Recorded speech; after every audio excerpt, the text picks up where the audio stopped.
പണം ഒരുപാടുണ്ടല്ലോ. ഇവനെന്താണ് വല്ല ലോട്ടറി അടിച്ച? ആ എന്താടാ കൈ നിറയെ പണമാണല്ല. പണം കയ്യിലില്ലെങ്കിൽ ഒരു പട്ടിയുടെ വില വല്ലതും ഉണ്ടാവില്ല. ഇത് ഞാൻ പഠിച്ച പാടും. ആ അത് ശരിയാണ്. നമുക്കൊരു ചായ കുടിച്ചാലോ? ആ ചായ കുടിക്കാം. ഞാൻ ഒരാളെ കാത്തിരിക്കുകയാണ്. അയാളെ ഒന്നും ഇങ്ങോട്ട് വന്നേക്കട്ടെ. എന്നാ ശരി, ആള് വരട്ടെ. അപ്പൊ പറഞ്ഞു വന്നത് പണം അതെങ്ങനെ ഉണ്ടാക്കിയെന്ന് ആളുകൾക്ക് അറിയണ്ട. കയ്യിൽ കാശുണ്ടായാൽ മതി. ആ എന്നിട്ട് ഇതിപ്പോ എങ്ങനെ ഉണ്ടാക്കി? പിടിച്ചു പറയും മോഷണം നടത്തി.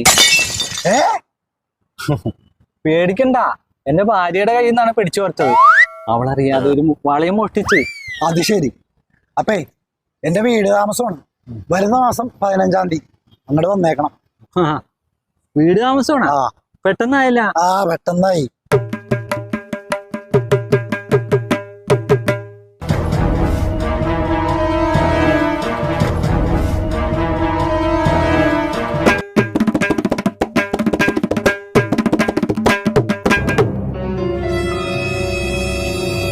വിചാരിക്കരുത്, കയ്യിൽ കാശില്ലാത്തതുകൊണ്ടാണ് വിളിച്ചിട്ടെടുക്കാതെ.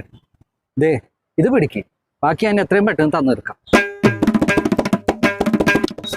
ഇനി ബാക്കിയപ്പോ തന്നെ ധൃതി പിടിക്കരുത്, പെട്ടെന്ന് തന്നെ തന്നു തീർക്കാം. അത് ശരി, ആഴ്ചയിൽ തന്നു തീർക്കാന്ന് പറഞ്ഞാണോ പലിശക്ക് എടുത്തത്? ഇപ്പൊ ഇങ്ങനെയാ? അത് ശരിയാണ്, പണി കുറവാണ്. ഞാൻ പോണു. പോയണാ ചായ കുടിക്കാന്ന് പറഞ്ഞിട്ട്? ചായ വല്ല വീട്ടിലും പോയിട്ട് കുടിക്കാം. പിന്നെ ചായ കുടിക്കാൻ ചേട്ടാ. അല്ല, അപ്പൊ പെരാമസം അടുത്ത മാസം എന്നാണെന്ന് പറഞ്ഞത്? പെരതാമസോ? ആര് പറഞ്ഞു? അല്ല, നീ എന്നോട് താമസം പറഞ്ഞില്ലേ? താമസത്തിനൊക്കെ ഒരുപാട് താമസം ഉണ്ടാവും.